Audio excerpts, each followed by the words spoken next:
اعوذ باللہ السمیع العلیم من الشیطان الرجیم بسم اللہ الرحمن الرحیم رب اشرح لی صدری ویسر لی امری واحلل عقدۃ من لسانی یفقہوا قولی اللہم انفعنا بما علمتنا وعلمنا ما ينفعنا وزدنا علما اللہم صلی علی محمد وعلی آل محمد کما صلیت علی ابراہیم وعلی آل ابراہیم انک حمید مجید اللہم بارک علی محمد وعلی آل محمد کما بارکت علی ابراہیم وعلی آل ابراہیم انک حمید مجید اما بعد قال اللہ تعالی ومن يعظم حرمات اللہ فهو خیر له عند ربہ وقال تعالی ومن يعظم شعائر اللہ فإنها من تقوى القلوب وقال اللہ تعالی واخفض جناحك للمؤمنین وقال اللہ تعالی من قتل نفسا بغیر نفس او فساد فی الارض فکأنما قتل الناس جميعا صدق اللہ العظیم۔ الحمدللہ ثم الحمدللہ، اللہ نے ایک بار پھر ہمیں توفیق دی کہ ہم اللہ کے حبیب محمد صلی اللہ علیہ وسلم کے جو اقوال ہیں، جو ان کے اعمال ہیں، ان کو جاننے کی طرف اللہ پاک نے ہمیں توجہ دلائی۔ ہم پھر سے اپنے آپ کو نبی کریم صلی اللہ علیہ وسلم اور ان کے صحابہ کرام رضی اللہ تعالیٰ عنہ کی صحبت میں محسوس کر رہے ہیں۔ یہ اللہ کا بہت بڑا احسان ہے کہ یہ سلسلہ کچھ دیر کے لیے ہمارا منقطع ہو گیا تھا، اب دوبارہ اللہ تعالیٰ نے ہمیں توفیق عطا کر دی۔ اللہ تعالیٰ سے دعا ہے کہ اللہ پاک خیریت و عافیت کے ساتھ اس سلسلے کو آگے بڑھانے میں ہماری مدد عطا فرمائے، آمین ثم آمین۔ آج ہم اپنی کتاب ریاض الصالحین کے باب نمبر 27 سے ابھی ہم نے آغاز کیا ہے، اور یہ باب ہے مسلمانوں کے حرمات کی تعظیم اور ان کے حقوق، اور ان پر یعنی مسلمانوں پر شفقت و رحمت کے بارے میں۔ چنانچہ اس ضمن میں ہم نے جو ابھی آیات تلاوت کی ہیں ان کا ترجمہ پیش کر رہی ہوں۔ سب سے پہلی جو آیت تھی سورۃ الحج کی، اس میں اللہ تعالیٰ نے فرمایا تھا کہ جو آدمی اللہ تعالیٰ کی حرمتوں کی تعظیم کرے پس وہ اس کے لیے اس کے رب کے ہاں بہت بہتر ہے۔ کیا؟ حرمتوں کی تعظیم کرنا۔ حرمتیں کیا ہوتی ہیں؟ یعنی وہ چیزیں جن کے ساتھ اللہ تعالیٰ نے ادب و احترام کا ایک ہمارا تعلق قائم کیا ہوا ہے کہ ہمیشہ ان چیزوں کی، ان مقامات کی عزت کی جائے، ادب کیا جائے، اور یہ جو حکم و ادب ہے یہ اللہ تعالیٰ ہی کے، یہ اللہ کے رسول صلی اللہ علیہ وسلم کے حکم کے مطابق، یعنی جو حکم انہوں نے دیا ہے اس کے مطابق ہمیں ان سب چیزوں کا ادب اور احترام کرنا چاہیے۔ مثلا کس چیز کا؟ مکہ المکرمہ کا، اس کو شہر الحرام کہا گیا ہے، حرمتوں والا شہر ہے۔ کعبۃ المشرفہ، حج کے مقامات، یہ ساری چیزیں کیا ہیں؟ یہ ادب کی، احترام کی چیزیں ہیں۔ اسی طرح اب آگے جو آیت آ رہی ہے اس میں اللہ تعالیٰ نے فرمایا کہ اللہ تعالیٰ کے شاعر کی تعظیم، جو اللہ تعالیٰ کے شاعر کی تعظیم کرتا ہے تو یہ دلوں کے تقوی کی وجہ سے۔ اب شاعر اللہ کیا ہیں؟ ان کا ذکر بھی ہم نے سورہ حج میں پڑھا کہ شاعر کس کو کہتے ہیں؟ شاعرہ، علامت، نشانی، سمبل۔ اب کس چیز کا سمبل ہے یہ چیزیں جن کا ابھی چند ایک میں ذکر کرنے والی ہوں؟ یعنی یہ اللہ تعالی کی نشانیاں ہیں، اللہ تعالیٰ سے انسان کو جوڑنے والی جو نشانیاں ہیں ان کو شعائر اللہ کہا گیا ہے۔ مثلا قرآن پاک، مسجد، اذان، قرآن میں قربانی کے جانوروں کو شاعر اللہ کہا گیا ہے کہ اللہ کی نشانی، کیونکہ اللہ کے گھر میں جا رہے ہیں یہ جانور قربانی کے لیے۔ تو یہ چیزیں ساری کیا ہیں؟ نشانیاں ہیں اللہ تعالیٰ سے محبت رکھنے والوں اور اللہ تعالیٰ پر ایمان لانے والوں کے لیے کہ، اور دوسروں کے لیے بھی، کہ وہ دیکھیں کہ یہ شخص جو ان چیزوں کا احترام کر رہا ہے وہ ایک مسلمان ہے جس کو کہ ان چیزوں کی سے محبت ہے، اور ان کا چونکہ ان چیزوں کی نسبت اللہ تعالیٰ سے ہے اور اللہ نے ان کی عزت اور احترام کرنے کا حکم دیا ہے، اس لیے ہر مسلمان پر ان کی عزت کرنا واجب ہو جاتا ہے، اور دیکھنے والے بھی سمجھ آتے ہیں کہ یہ جو سارے علامات ہیں یہ مسلمانوں ہی کی جو مذہب ہے اس سے تعلق رکھنے والے ہیں، لہٰذا ان جگہوں کا، ان چیزوں کا احترام کیا جانا چاہیے۔ ہمیں تو حکم دیا گیا کہ غیر مسلموں کی جو عبادت گاہیں ہیں ان کا بھی احترام کریں، نہ صرف یہ کہ اپنی عبادت گاہوں کا۔ اب دیکھیں نا آج کل یہ مسجد اقصی کے ساتھ جو اس کی بے حرمتی ہو رہی ہے، وہی کہ اس کی جو حرمت ہے اس کو پامال کیا جا رہا ہے، تو کس طرح وہاں کے جو باشندے ہیں مسلمان وہ اپنی جانیں، اپنے مال، اپنی ہر چیز قربان کر رہے ہیں، اور یہاں اگر دور دراز کے علاقوں میں بیٹھے ہوئے ہم لوگ ہیں تو ہمیں کس قدر اس چیز پہ دکھ اور تکلیف ہو رہا ہے کہ ہیں ہماری مسجد کو انہوں نے بمباری کی۔ تو عام گھر پہ، عام جگہ پہ کچھ ہو جائے تکلیف دہ چیز وہ بھی ہوتی ہے، لیکن جب اللہ کے گھر سے پر ایسا کچھ ہو رہا ہو تو پھر دیکھیے انسان کس طرح تڑپ کے رہ جاتا ہے، چاہے وہ مسجد اقصی ہو یا وہ ہندوستان میں بابری مسجد ہو۔ تو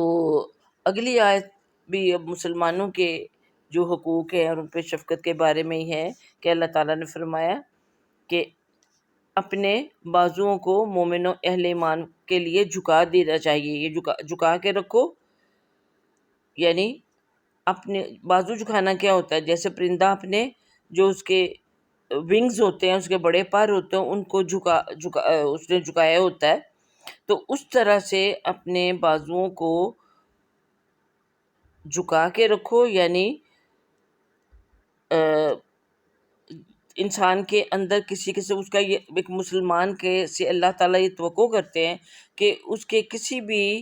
حرکت سے، اس کی کسی جیسچر سے، اس کی کسی قول و فعل سے کسی قسم کے تکبر کا اظہار نہ ہو۔ تو یہ جو کندھے جھکانا ہے اس کا مطلب کیا ہے کہ شخص کے اندر عاجزی ہے، تواضع ہے، غرور و تکبر نہیں ہے۔ اب یہی الفاظ اللہ تعالیٰ نے سورہ بنی اسرائیل میں اولاد کے لیے فرمایا کہ اپنے والدین کے سامنے اپنے کندھے جھکا کے رکھو، ادب احترام کے ساتھ، عاجزی کے ساتھ ان کے ساتھ سلوک کرو۔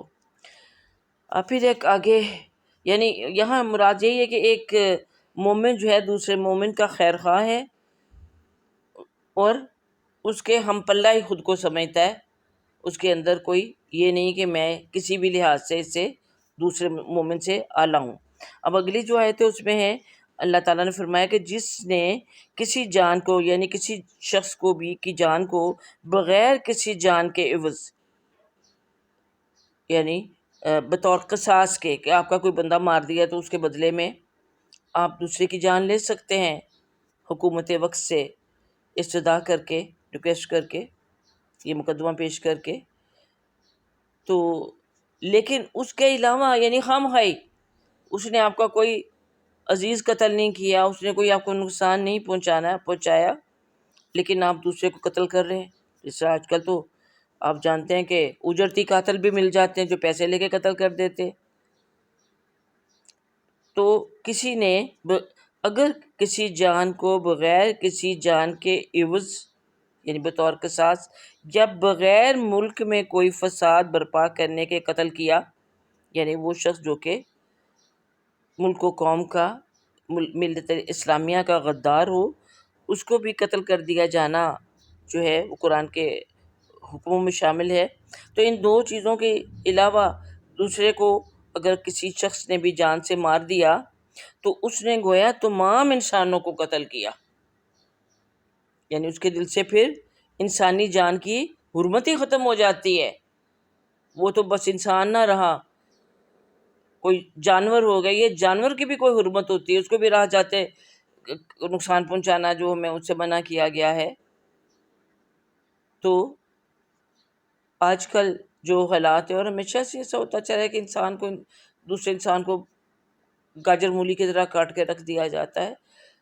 تو انسان تو اللہ تعالیٰ کی سب سے اشرف مخلوق ہے، اس کی حرمت، اس کی عزت سب مخلوقات سے بڑھ کر ہے. اس لیے کسی بھی دوسرے انسان کی جان لینا ایسے ہی جیسے کہ اس نے ایک کو نہیں تمام انسانوں کو مار دیا، کہ اس کی انسانوں کی کوئی قدر، کوئی اس کی ویلیو، کوئی مرتبہ اور مقام دل میں ہے ہی نہیں. چلیے آگے ہم ان آیات کے بعد احادیث مبارکہ کی طرف چلتے ہیں. حدیث نمبر 224 سے آغاز ہم کر رہے ہیں. وعن ابی موسیٰ رضی اللہ عنہ قال قال رسول اللہ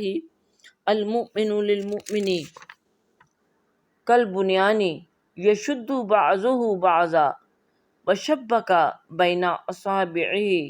متفق علیہ. حضرت ابو موسیٰ اشعری رضی اللہ تعالیٰ عنہ سے روایت ہے کہ رسول اللہ صلی اللہ علیہ وسلم نے ارشاد فرمایا کہ ایک مومن دوسرے مومن کے لیے عمارت کی مانند ہے، جس کا ایک حصہ دوسرے حصے کو مضبوط کرتا ہے. اور آپ نے اس چیز کو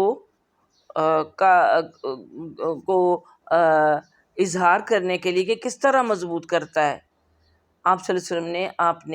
نے اپنے ایک ہاتھ کی انگلیاں دوسرے ہاتھوں کی انگلیاں میں ڈال لیں. کیونکہ یہ 5 اور 5 10 انگلیاں جب اکٹھی ہو جاتی ہیں تو یہ اب مضبوطی کی علامت ہوتی ہیں. اسی طرح ایک عمارت جو کہ مختلف اینٹوں سے بنی ہوتی ہے، اگر وہ اینٹیں جڑی رہیں تو عمارت مضبوط رہتی ہے. اور اگر آپ کے یہاں سے کوئی وہاں سے کوئی اینٹ کھسکا لیں، نکال لیں، تو اب عمارت کی جو مضبوطی ہے وہ خطرے میں پڑ جاتی ہے، کیونکہ ہر اینٹ کا اپنا ایک مقام ہے اور وہ دوسری اینٹوں کو سپورٹ کر رہی ہوتی ہے تاکہ عمارت مضبوطی سے کھڑی رہ سکے. اسی طرح جو مسلمان ہیں، پوری ملت اسلامیہ جو ہے، ان کی حیثیت ایک عمارت کی سی ہے، اور اس ملت اسلامیہ کا ہر فرد جو ہے اس کی حیثیت ایک اینٹ کی سی ہے کہ وہ دوسری اینٹوں کے ساتھ جڑ کر رہے، مل کر رہے، تاکہ یہ عمارت جو ہے، جس طرح کہ قرآن میں بھی کہا گیا کہ بنیان مرصوص، ایک سیسا پلائی ہوئی مضبوط دیوار کی مانند بن جائیں. تبھی پھر ہمت نہیں نہ پڑتی دشمنوں کو ان پر حملہ آور ہونے کی. آج ملت اسلامیہ جو ہے بکھری ہوئی ہے. ہمارے سامنے کیا ہو رہا ہے فلسطین میں، ہم اپنے انہی جو زندگی کے معمولات ہیں مصروف ہیں، ٹی وی دیکھ رہے ہوتے ہیں، ایسی خبریں سن اور دیکھ رہے ہوتے ہیں، اور آپس میں ہماری وہی اپنی فیملی کے ساتھ جو گفتگو ہوتی ہے یا کھانا کھا رہے ہیں، جو کچھ ویسے ہی چلتا رہتا ہے. ہمارے کوئی دل میں دکھ کی لہر نہیں اٹھتی کہ ہم آگے بڑھ کر اپنے یہ مسلمان بھائیوں کے لیے تقویت کا، طاقت کا باعث بنے، اور کس طرح سے بن سکتے ہیں اگر خود وہاں نہیں جا سکتے، خود جہاد میں نہیں شامل ہو سکتے. تو جیسے کہ نبی کریم صلی اللہ علیہ وسلم نے فرمایا تھا کہ یہ جو مسجد الحرام اور مسجد نبوی کے بعد چونکہ تیسری قابل حرمت جو مسجد ہے وہ مسجد اقصی ہے، تو آپ صلی اللہ علیہ وسلم نے فرمایا تھا کہ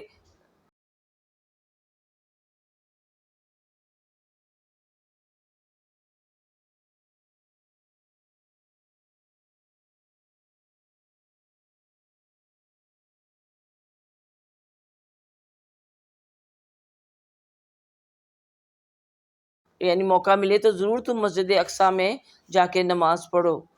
دیکھیے یہی وہ مسجد ہے نا جہاں پر نبی کریم صلی اللہ علیہ وسلم نے دیگر انبیاء علیہم السلام کے ساتھ معراج شریف کے سفر پر جانے سے پہلے اور واپسی پر نماز پڑھی تھی. کس قدر یہ مقدس مسجد ہے اور قابل احترام ہے. اور آج جوتوں سمیت اس کے اندر گھس گئے اسرائیلی، یہودی، اور انہوں نے نمازیوں کے اوپر کس طرح سے گولیوں برسائیں اور بمبارڈمنٹ کی بات میں. تو آپ صلی اللہ علیہ وسلم نے فرمایا کہ تمہیں موقع ملے تو ضرور مسجد اقصی میں نماز پڑھو، اور اگر تمہیں وہاں جا کے نماز پڑھنے کا موقع نہیں ملتا تو اس مسجد میں جلنے والے جو دیے ہیں ان کے لیے تیل ہی بھیج دو، کچھ تو حصہ تمہارا ڈلے اس مسجد کو آباد کرنے میں. ہاں تو آج بھی اس وقت ہمیں اتفاق سے دیکھیے نہیں اس طرح کی حدیث بھی ہمارے سامنے آ گئی، تو فوری ضرورت کیا ہے کہ جو بھی ہم سے بن پڑتا ہے ہم ان کے لیے نہ صرف یہ کہ دعائیں کریں اور دل سے دعائیں کریں اور یہ محسوس کر کے کریں کہ یہ ہمارے اپنے ہی ہیں، ہمارے اسی طرح یہ بھائی ہیں جس طرح کے ہمارے خونی بھائی ہوتے ہیں. ہم بھی دین کے رشتے میں پروئے ہوئے سب آپس میں بھائی ہیں. تو ان کے لیے ہم کوئی بھی مدد کر سکیں، مالی طور پر کر سکیں، اخلاقی طور پر کر سکیں، جو کچھ بھی ہم کر سکتے ہیں ان کے لیے کریں، اور ضرور اس کے لیے ہمیں اپنا حصہ ڈالنا چاہیے تاکہ یہ امت مسلمہ جو ہے اس کی جو بنیاد ہے وہ قائم رہ سکے. لیکن ہمارے حکمران اور تمام اسلامی ممالک کے حکمران جو اصل انیشیٹو لینے والے ہوتے ہیں، آگے بڑھنے والے ہونا چاہیے ان کو، وہی اپنے اپنے مفادات کو سینے سے لگائے بیٹھے ہوئے ہیں کہ ہماری اکانومی ڈوب جائے گی، ہمیں یہ ہو جائے گا. ہمارے ہاں بھی اب دیکھ لیجئے اگر کوئی ان کی یہودیوں کی جو ملٹی نیشنل کمپنی کی بنی ہوئی کوئی مصنوعات ہیں، کوئی کھانے پینے کی چیزیں ہیں، کوئی کوک وغیرہ ہے، یہ اس کو چھوڑنے کا تیار نہیں ہو رہے، اور کہتے ہیں اگر ہم چھوڑ بھی دیں تو اس سے کتنا فرق پڑ جائے گا اس سے، اور اگر ہم تیار تو ہم یہاں پہ کر رہے ہیں، فارمولا ان کا ہے، ان کے ساتھ جو ہماری کاروباری شرائط ہیں جن کے تحت ہم کر رہے ہیں، تو ہماری تو اکانومی پہ بڑا اثر پڑ جائے گا. یعنی اکانومی ہمیں زیادہ عزیز ہے، رہیں گے تو روزگار اور اکانومی بھی چلے گی نا. جب وہ ہمیں ختم ہی کر دیں گے تو کہاں کی اکانومی اور کہاں کی یہ سارے جو ہمارے کہنا ہے اور ہم سب جو اس کے بارے میں سوچتے اور کرتے ہیں. اب آگے حدیث نمبر 225 جو ہے یہ بھی حضرت موسیٰ اشعری رضی اللہ تعالیٰ عنہ سے روایت کردہ ہے، اور اس حدیث میں نبی کریم صلی اللہ علیہ وسلم ارشاد فرما رہے ہیں کہ جو ہماری مساجد میں سے کسی مسجد سے یا بازاروں میں سے کسی بازار میں سے گزرے اور اس کے پاس تیر ہو تو وہ اس کی نوک کو اپنے ہاتھ میں مضبوطی سے پکڑے یا تھام لے تاکہ کسی مسلمان کو اس کی نوک نہ لگ جائے. کہ اگر کوئی شخص بازار میں سے گزر رہا ہے، ظاہر ہے کوئی تیر لے کے آ رہا ہے خرید کے یا بنا کے، یہ تیز کروا کے، تو بازار میں سے کہ راستے میں سے گزرے گا نا، یا پھر وہ وہ اس طرح کا کوئی اسلحہ لے کے آ رہا ہے اور نماز کا ٹائم ہو گیا اور وہ اس کو مسجد میں جانا پڑ گیا ہے، تو دیکھیے اس کے لیے بھی کس قدر اہم تلقین کی گئی کہ ایسا نہ ہو کہ تم گزر رہے ہو، ہر تیر لمبا ہوتا ہے تو اس کی نوک کسی کو چبھ جائے، چنانچہ نوک والا حصہ جو ہے اس کو یا تو ہاتھ میں پکڑ لیا جائے، یا پھر اس کو دیکھیے آج کل کوئی کور ہو اس میں اس کو ڈال لیا جائے، ہاں، تاکہ دوسرا شخص جو قریب سے گزرنے والا ہے اس کو کوئی تکلیف نہ پہنچ جائے۔ اور ہم کیا دیکھتے ہیں، ہمارے بازاروں میں یہ نظارہ آپ اکثر کرتے ہیں کہ کبھی کسی یہ جو آج کل چلی ہوئی ہیں سوزوکی، وہ جو بائکس والی جو ہیں آپ کے لوڈرز ہیں، یا ریڑے ہیں، یا ٹریکٹر ٹرالیاں ہیں، یا وہ رکشوں کے اندر ہی بھی اور لمبے لمبے وہ سریے رکھے ہوتے ہیں، اور چلے جا رہے ہیں، ان کو لے کے سڑک پہ جا رہے ہیں اور تیز رفتاری سے جا رہے ہیں، اور اس کی زد میں چاہے ارد گرد کے لوگ آ جائیں کوئی پرواہ نہیں۔ اسی طرح سر عام اسلحے کی نمائش ہو رہی ہوتی ہے اور ہوائی فائرنگ ہو رہی ہوتی ہے، آتش بازی کا بھی دیکھیے یہی حال ہے، بازاروں میں چوراہوں میں، چاہے وہ شب برات کے حوالے سے کی جائے، اور یہ تو آپ کو پتہ ہے کہ ہے ہی غلط یہ کام، کو چاہیے کہ اس کو شب برات پر یہ کیا جائے۔ تو شادیاں ہوں، فنکشن ہوں، کوئی خوشی کا موقع ہو تو سر عام آتش بازی، پٹاخے، کوئی جلوس بھی آیا تو آگے آگے پٹاخے چل رہے ہوتے ہیں جو کریکرز ہوتے ہیں، اور بعض دفعہ وہ نقصان کر جاتے ہیں۔ تو یہ فزیکلی بھی نقصان پہنچا دیتی ہیں چیزیں، اور اگر کچھ لوگ آرام کر رہے ہیں، سو رہے ہیں، تو ان کے لیے بھی خلل کا باعث اور دہشت کا باعث بن جاتی ہیں۔ تو دیکھیے ہمارے رسول صلی اللہ علیہ وسلم کس قدر شفیق ہستی تھی وہ، اور یہ باب مسلمانوں پر شفقت کے بارے میں اور رحمت کے بارے میں۔ تو جیسا کہ رسول پاک صلی اللہ علیہ وسلم خود دوسروں کے حق میں شفیق اور رحیم تھے، وہ اپنے امتیوں سے بھی چاہتے ہیں کہ وہ بھی دوسروں کے حق میں رحمت بن جائیں۔ اللہم اجعلنا منہم، اللہ تعالیٰ ہمیں ایسا کرنے کی توفیق عطا کرے۔ اب اگلی حدیث نمبر 226 ہے۔ حضرت نعمان بن بشیر رضی اللہ عنہما سے روایت ہے کہ رسول اللہ صلی اللہ علیہ وسلم نے ارشاد فرمایا، مسلمان ایک دوسرے کے ساتھ محبت کرنے اور ایک دوسرے پر رحمت کرنے اور ایک دوسرے کے ساتھ نرمی برتنے میں ایک جسم کی طرح ہے، کہ جس طرح انسان کو اپنے جسم سے محبت ہوتی ہے اور وہ اپنے جسم کو ہر دکھ تکلیف سے بچانا چاہتا ہے، کہ کہیں جھاڑیاں ہیں یا اسی طرح سے بھی ہم نے ذکر کیا کوئی اس طرح کی سڑکوں پہ کوئی سواریاں گزر رہی ہیں جو کہ نقصان پہنچا سکتی ہیں، کہ گھروں کے اندر بھی ایسا معاملہ تو انسان اپنا دامن بچا کے گزرتا ہے تاکہ میرے جسم کے اوپر کوئی زخم نہ آ جائے۔ اکثر ہم عورتیں کھانا پکاتے ہوئے ہماری پوری کوشش ہوتی ہے کہ جب ہم کچن میں ہوں تو کوئی گھی کی چھینٹ اڑ کے ہمارے منہ پہ نہ پڑ جائے، جسم پہ نہ پڑ جائے، خاص طور پہ منہ پہ نہ پڑ جائے۔ اپنے جسم کی، اپنے منہ کی ہمیں اس سے ہمیں اتنی محبت اور اتنا ہمیں ان کا خیال ہوتا ہے،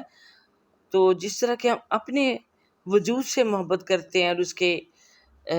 خیال رکھتے ہیں، تو اسی طرح نبی کریم صلی اللہ علیہ وسلم نے فرمایا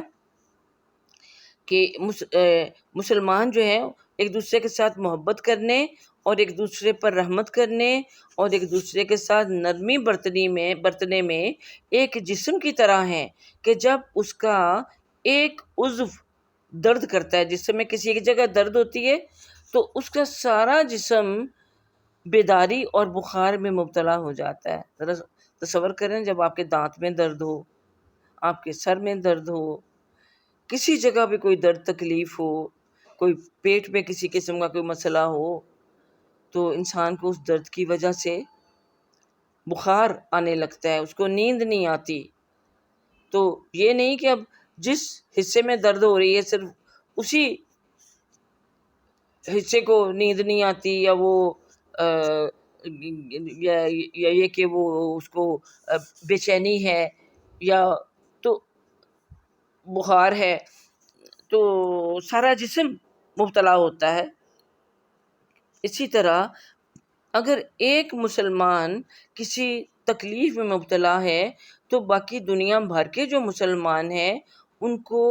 اس ایک مسلمان کی تکلیف اسی طرح محسوس کرنی چاہیے جس طرح کہ اپنے جسم میں اٹھنے والی کوئی درد یا تکلیف جو ایک حصے میں ہوتی ہے تو پورا جسم جو ہے اس تکلیف میں کو محسوس کرتا ہے۔ تو آج بھی یہی درد ہمارے دلوں میں فلسطینیوں کے لیے، کشمیریوں کے لیے ہونا چاہیے کہ اگر وہ راتوں کو سو نہیں سک رہے، ان کو آرام اور سکون نہیں مل رہا، وہ ہر وقت ایک خوف میں مبتلا ہیں، تو ہم کس طرح چین کی نیندیں سو جاتے ہیں؟ بے حس ہے نا، بے حس ہو چکے ہیں، احساس ہی نہیں ہے۔ اللہ تعالیٰ ہمارے اندر یہ احساس کا جو جذبہ ہے یہ ہمیں عطا کرے تاکہ ہم ان کا بھی جو دکھ درد ہے اس کو اپنے اوپر بیتے جانے والے دکھ کی طرح محسوس کر سکیں۔ آگے حدیث نمبر 228 جو ہے یعنی بلکہ 227 اور 228 یہ دونوں ملتی جلتی ہیں۔ تو یہ 227 جو اس میں ابو ہریرہ رضی اللہ تعالیٰ عنہ سے روایت ہے کہ نبی صلی اللہ علیہ وسلم نے حسن بن علی رضی اللہ عنہما کا بوسہ لیا۔ حسن کون؟ آپ کے نواسے حضرت فاطمہ رضی اللہ تعالیٰ عنہ کے صاحبزادے۔ تو آپ نے ان کا بوسہ لیا، ان کو چوما۔ تو اس وقت آپ صلی اللہ علیہ وسلم کے پاس اقرا بن حابس بیٹھے ہوئے تھے۔ اقرا نے کہا کہ میرے 10 بیٹے ہیں، میں نے ان میں سے کسی ایک کا بھی بوسہ نہیں لیا۔ رسول اللہ صلی اللہ علیہ وسلم نے اس کی طرف دیکھ کر فرمایا، یعنی آپ کو تعجب ہوا تو آپ نے اس کی طرف دیکھ کر فرمایا کہ جو کسی پر رحم نہیں کرتا اس پر رحم نہیں کیا جاتا، یعنی محبت کے ساتھ، دل کی نرمی کے ساتھ اپنے جو ایموشنز ہیں، جذبات ہیں، ان کا اظہار جو ہے، ان کا کرنا جو ہے ایک بہت ہی نرم دل اور دوسروں کا احساس کرنے والے شخص کی جو شخصیت ہے اس کی علامت ہے۔ تو پھر توجہ دلا دوں کہ یہ ہمارا باب جو ہے دوسروں پر رحمت و شفقتی کے بارے میں۔ تو بچوں کو پیار کرنا تو بہت ہی یعنی بچپن سے ہی ان کے اندر ہم ایک اپنائیت کا اور قربت کا احساس جو ہے وہ کرتے ہیں۔ اور بعض لوگ کچھ زیادہ ہی واقعی اس معاملے میں ہوتے ہیں کہ بہت زیادہ بچوں کو چومنا، چاٹنا، پیار کرنا اپنی عادت، اور کچھ لوگ واقعی کوئی اتنے ہم دیکھتے ہیں کہ وہ جذباتی اس معاملے میں نہیں ہوتے، پیار کرتے، بچوں کی تربیت بھی کرتے، اپنے ہی بچوں کو پیار نہیں کرتے، ان کا منہ نہیں چومتے کبھی۔ تو یہ یا تو اپنا سیلف کنٹرول ہے یا ان کو دل میں وہ احساسات ہی نہیں ہے کہ اس طرح سے اپنے جو محبت کا اظہار کیا جا سکتا ہے، اس کی تسکین کی جا سکتی ہے۔ تو آپ صلی اللہ علیہ وسلم نے بھی جس شخص نے ایسی بات کہی تھی، تو دیکھیے کچھ لوگ اس چیز کو اپنے لیے بڑا وہ سمجھتے ہیں کہ بھی ہمارا جو مرتبہ اور مقام ہے، اور پہلے ہم بھی دیکھتے تھے ہمارے جو بڑے ہوتے تھے وہ یعنی اپنا ایک روب داب قائم رکھنے کے لیے بھی نا تو بہت بچوں کے کلوز نہیں ہوتے تھے، کہ تھوڑا سا ڈسٹنس رکھتے تھے تاکہ بچہ ان کا ادب احترام کر سکے۔ ظاہر ہے ہم نے تو بہت یہ دیکھا، اب ہمارے بعد آنے والی جو نسلیں انہوں نے بھی کچھ دیکھا کہ بڑوں کو عزت احترام ہوتا ہے، کہ بڑا آ گیا فوراً سر پہ دوپٹہ لے لینا یا ذرا تھوڑا سا فاصلہ رکھنا، اور اب تو وہ بات ہی نہیں رہی۔ اب تو دیکھا جاتا ہے کہ جو بچے چھوٹے ہیں ماؤں سے کچھ بھی تھوڑے سے دبتے ڈرتے ہیں، باپ سے نانا دادا تو بالکل ان کے دوست ہوتے ہیں، فرینڈز ہوتے ہیں، ان کے سے تو بالکل ہی وہ نہیں بات ہوتی کہ ان کا بھی کوئی ادب احترام یا ان سے کوئی فاصلہ رکھا جائے یا ان کی بات کو سنا جائے۔ تو بہرحال یہ حدیث آپ نے سنی تو یہ اس سے پتہ یہ چلا کہ یہ ایسا اگر کچھ ہوتا ہے تو وہ دل کی نرمی کے باعث ہوتا ہے۔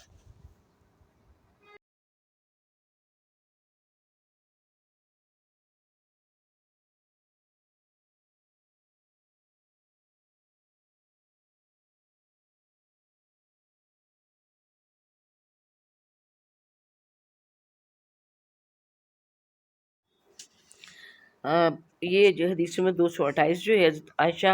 رضی اللہ عنہما سے روایت ہے کہ کچھ دیہاتی رسول اللہ صلی اللہ علیہ وسلم کے پاس آئے اور کہنے لگے کیا تم اپنے بچوں کو بوسہ دیتے ہو؟ تو آپ صلی اللہ علیہ وسلم شاید فرمایا کہ ہاں۔ تو انہوں نے کہا لیکن اللہ کی قسم ہم تو بوسہ نہیں دیتے۔ اس پر رسول اللہ صلی اللہ علیہ وسلم نے فرمایا کہ اگر اللہ تعالیٰ تمہارے دلوں سے شفقت و رحمت کا جذبہ نکال دے تو اس میں میرا کیا اختیار ہے، کہ میرا تو اس میں اختیار کوئی نہیں، کہ اس کا آپ صلی اللہ علیہ وسلم نے یعنی واضح کر دیا کہ بچوں کا بوسہ نہ لینا، ان کو ساتھ نہ چمٹا کے پیار نہ کرنا جو ہے یہ اس چیز کی علامت ہے کہ تمہارے دل کے اندر نرمی نہیں ہے، شفقت نہیں ہے، بلکہ سختی ہے۔ تو انہوں نے کہا کہ ہم تو بچوں کو اس طرح سے نہیں کرتے، کیونکہ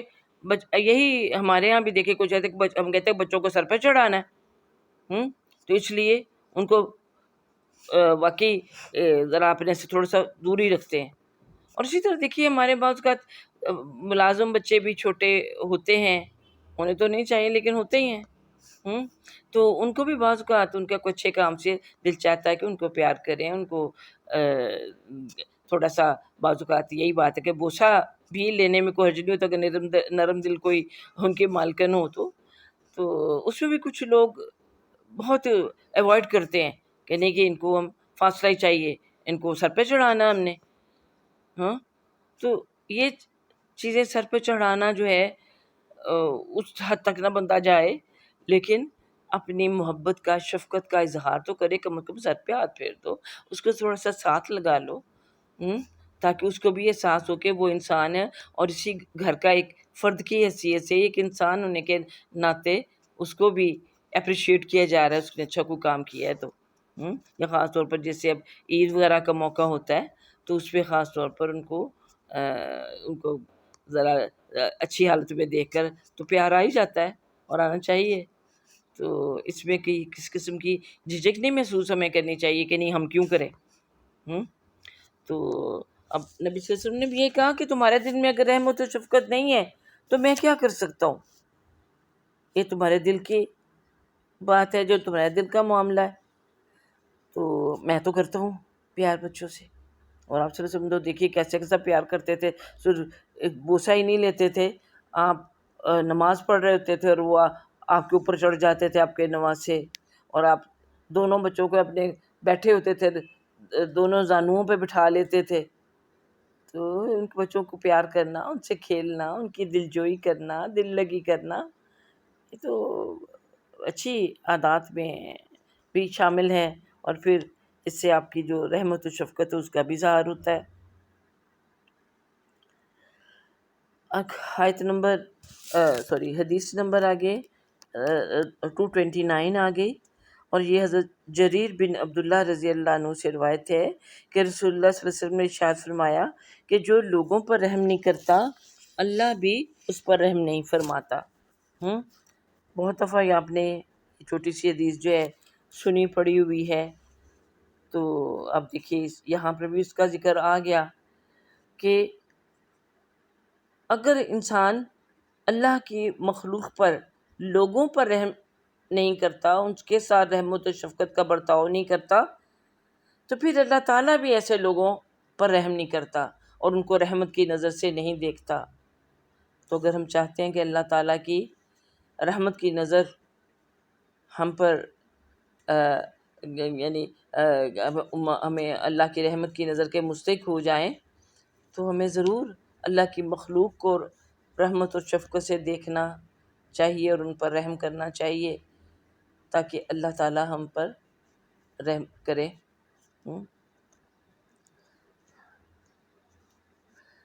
حدیث نمبر 230، وان ابی ہریرہ رضی اللہ تعالی عنہ،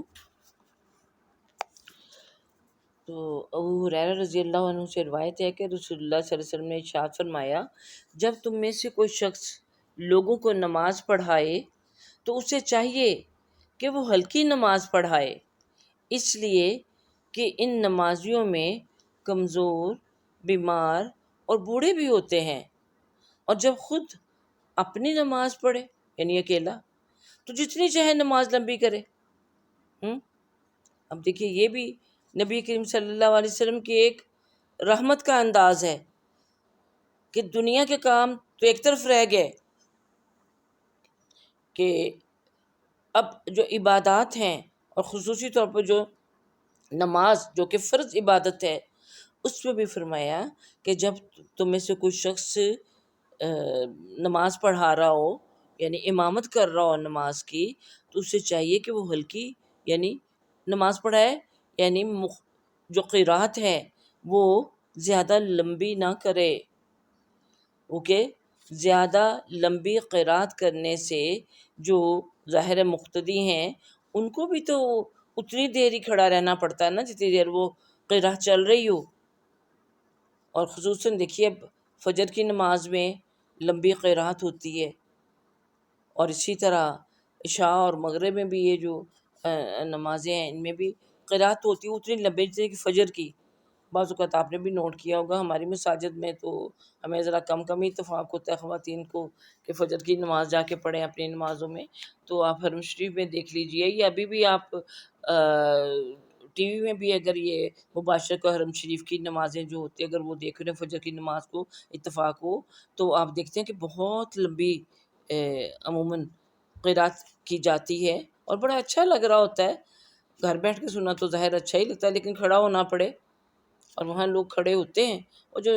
ظاہر ہے جو پھر نہیں کھڑے ہو سکتے وہ کچھ اگر بیٹھ کے وہ نماز پڑھ رہے ہیں تو وہ الگ بات ہے، لیکن اتنی لمبی جب قرات کی جائے کہ ظاہر مقتدیوں میں بوڑھے بھی ہو سکتے ہیں اور بیمار بھی ہو سکتے ہیں اور کمزور بھی ہو سکتے ہیں، جو زیادہ دیر کھڑے نہیں رہ سکتے، تو ان کے لیے مشقت اور مشکل کا باعث ہو جاتا ہے اتنی دیر کھڑا رہنا، اس لیے فرمایا کہ جب تم امامت کرواؤ تو بہت لمبی قرات نہ کرو کہ جو مقتدی ہیں وہ اکتا جائیں، وہ تھک جائیں، ان کو ناگواری محسوس ہونے لگے۔ ہاں تم اپنی اکیلے گھر میں نماز پڑھ رہے ہو، کوئی نفل پڑھ رہے ہو تو کوئی فرق نہیں پڑتا اس سے، تو اس سے بھی کیا پتہ چلتا ہے کہ کہ اگرچہ اتنا بڑا یہ فریضہ ہے نماز، لیکن اس میں بھی دوسرے لوگوں کی جو سہولت ہے اس کو مد نظر رکھا گیا ہے۔ اب یہ نہیں کہ اب قرات لمبی کر لی تو رکوع و سجود جو ہیں یا بیٹھنا وہ جلدی جلدی وہ کریں، تاکہ نہیں، ان کو بھی پورا تسلی کے ساتھ پڑھنی چاہیے۔ یہاں ذکر قرات کا ہے تو کچھ لوگ آپ دیکھتے ہیں نا کہ بڑے جلدی جلدی میں وہ ابھی پوری طرح رکوع سے اٹھے بھی نہیں ہوتے اور ساتھ ہی سجدے میں چلے جاتے ہیں، سمی اللہ لمن حمدہ ربنا لک الحمد، ساتھ ہی وہ گئے سجدے میں، ایک سجدے سے پوری طرح اٹھ کے بیٹھتے نہیں اور دوسرے سجدے کے ساتھ اللہ اکبر کے ساتھ ہی ہو گئے۔ اور اکثر خواتین کو ہم دیکھتے ہیں وہ اسی طرح کرتی ہیں، خود سے نماز پڑھ رہی ہوتی ہیں، پوری طرح سجدے سے ایک سر اٹھاتی بھی نہیں اور دوسرے سجدے کے لیے چلے جاتے۔ تو آپ صلی اللہ علیہ وسلم نے فرمایا ہے کہ تم اس طرح نماز پڑھو جس طرح مجھے نماز پڑھتا دیکھتے ہو۔ تو آپ صلی اللہ علیہ وسلم کے تو رکوع سجود جو ہوتے تھے وہ مناسب ٹائم کے ہوتے تھے، کہ اگر کم از کم جو اس کے مقدار ہے، فرض کریں اگر سجدے میں 3 بار سبحان ربی الاعلیٰ کہنا ہے تو اس کے ساتھ آپ صلی اللہ علیہ وسلم یہ سبوح قدوس رب الملائکۃ والروح یہ شامل کر لیتے یہ تھے، یا سبحانک اللہم اشہد ان لا الہ الا مغفر لی، تو وبحمدک اللہ مغفر لی، کہ یہ شامل کر لیتے تھے دعا تاکہ لمبی ہو جائے. یہ 3 کے بجائے 5 دفعہ، 7 دفعہ، 11 دفعہ بھی آپ سبحان ربی الاعلیٰ یا سبحان ربی العظیم کہہ سکتے ہیں. تو اتنا رکوع کریں، اور اسی طرح دونوں سجدوں کے درمیان اتنی دیر جلسہ کرنا چاہیے، بیٹھنا چاہیے، جس طرح کہ وہ کہا کہ جتنی دیر میں آپ چھوٹی سورت قرآن کی پڑھتے ہیں، جیسے سورہ کوثر یا سورہ عصر کہہ لیجیے، تو اس پہ کے اندر اگر آپ وہ مسنون دعا پڑھ لیتے ہیں دونوں سجدوں کے درمیان جب آپ بیٹھتے ہیں، تو وہ اتنا ٹائم لگے جو پتہ اللہ مغفر لی ورحمنی عافنی وہدنی ورزقنی، اتنا پڑھنے میں ٹائم لگ جاتا ہے آپ کو. تو تسلی سے کریں رکوع و سجود. ہاں، اور البتہ جو قرات ہے اس میں اس چیز کے پیش نظر اس کو ذرا مختصر کر دیا جا سکتا ہے کہ جو نمازی ہیں وہ تھک نہ جائیں یا تنگ نہ پڑ جائیں. ہاں جی. تو اب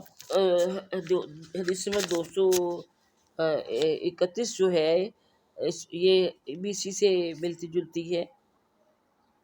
تو فرمایا حضرت عائشہ رضی اللہ تعالیٰ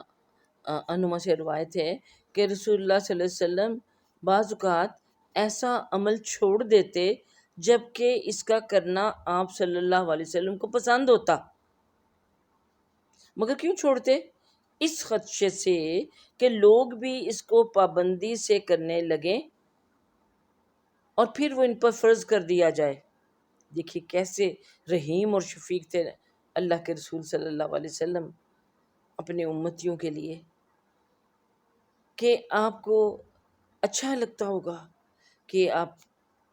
نوافل میں لمبی لمبی صورتیں پڑھیں، یا آپ جو ذکر اذکار ہیں، تسبیحات ہیں، وہ طویل کریں. لیکن آپ صلی اللہ علیہ وسلم ان چیزوں کو پبلک کے سامنے ایوائڈ کرتے تھے. کیوں؟ اس لیے کہ جو لوگ تھے، جو صحابہ کرام رضی اللہ تعالیٰ عنہ تھے، وہ تو اس انتظار میں ہوتے تھے ہر وقت، اور آپ صلی اللہ علیہ وسلم کی ایک ایک جو حرکت تھی اس کے اوپر ان کی نظر ہوتی تھی کہ آپ جو کر رہے ہیں ہم بھی وہ کریں، بلکہ جو آپ کر رہے ہیں وہ تو آپ تو اللہ کے رسول ہیں، ہم اس سے بھی بڑھ کر کریں. تو نبی کریم صلی اللہ علیہ وسلم نہیں چاہتے تھے کہ ایسا ہو، کیونکہ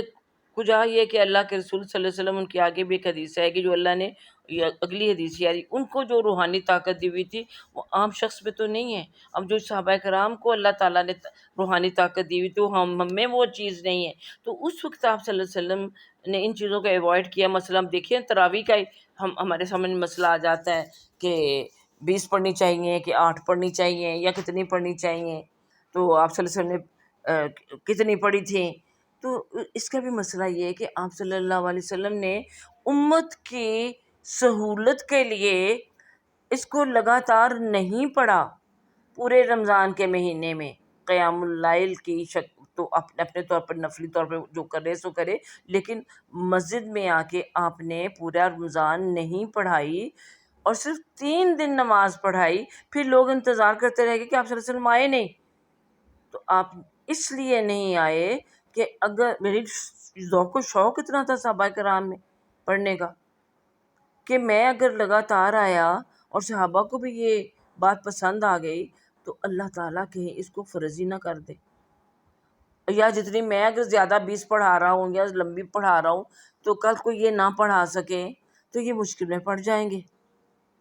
تو اس لیے آپ صلی اللہ علیہ وسلم نے تراویح کو بھی اتنا وہ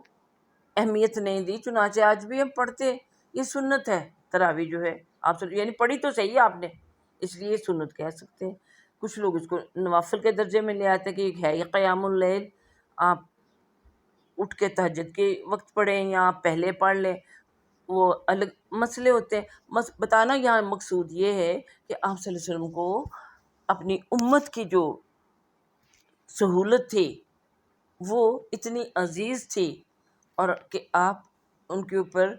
اپنی رحمت اور شفقت جو تھی اس طرح سے وہ نچھاور فرماتے تھے. اس سب آپ کو پتہ ہے کہ کسی شخص نے آ کے کہا تھا جب حج فرض ہوا کہ یا رسول اللہ کیا ہر سال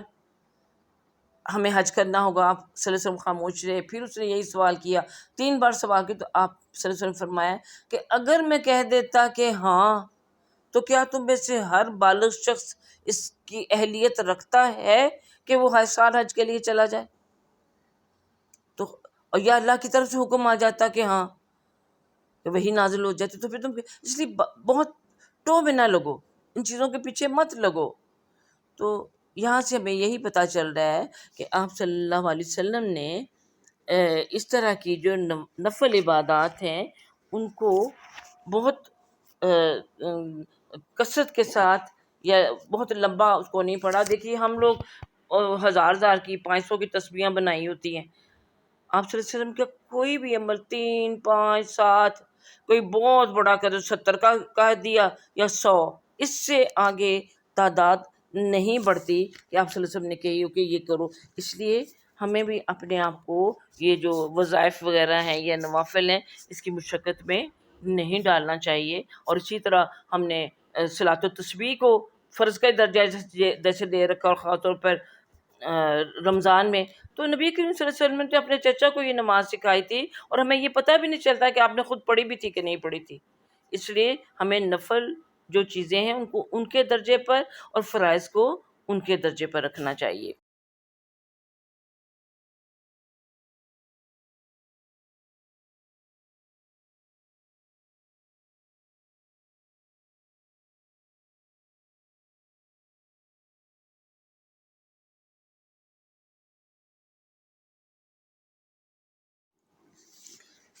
اب یہ حدیث نمبر 232 جو ہے یہ بھی حضرت عائشہ رضی اللہ تعالیٰ عنہا سے روایت ہے کہ نبی کریم صلی اللہ علیہ وسلم نے صحابہ کرام رضی اللہ تعالیٰ عنہ کو وصال کے روزے سے مشقت فرماتے ہوئے منع فرمایا. صحابہ نے عرض کیا کہ آپ صلی اللہ علیہ وسلم بھی تو وصال کرتے ہیں؟ تو آپ نے فرمایا کہ میں تم جیسا نہیں، بے شک میں تو اس حال میں رات گزارتا ہوں کہ میرا رب مجھے کھلاتا پلاتا ہے. اب یہ وصال کے روزے کیا ہیں جن سے کہ نبی صلی اللہ علیہ وسلم نے اپنے صحابہ کو منع کیے؟ وصال، وصل سے، وصل کس کو کہتے ہیں؟ ملانا، جوڑنا.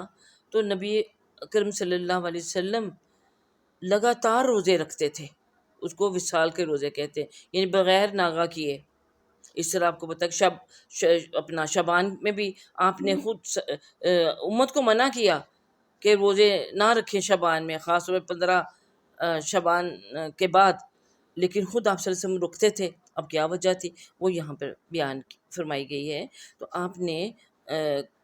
چونکہ آپ رکھتے تھے ایسے روزے، تو صحابہ کرام بھی آپ صلی اللہ علیہ وسلم کو دیکھ کر انہوں نے بھی ایسا روزے رکھنا چاہے اور انہوں نے رکھنا شروع کر دیے، تو آپ نے ان کو منع فرمایا. تو صحابہ نے کہا کہ آپ بھی تو وصال کرتے ہیں، یعنی آپ بھی تو ایسے روزے رکھتے ہیں، تو ہمیں کیوں منع فرما رہے ہیں؟ تو آپ صلی اللہ علیہ وسلم نے جواب دیا کہ بے شک میں تم جیسا نہیں، میں تو اس حال میں رات گزارتا ہوں کہ میرا رب مجھے کھلاتا پلاتا ہے. اب اس کی تھوڑی سی ہم تشریح کر لیتے ہیں. اب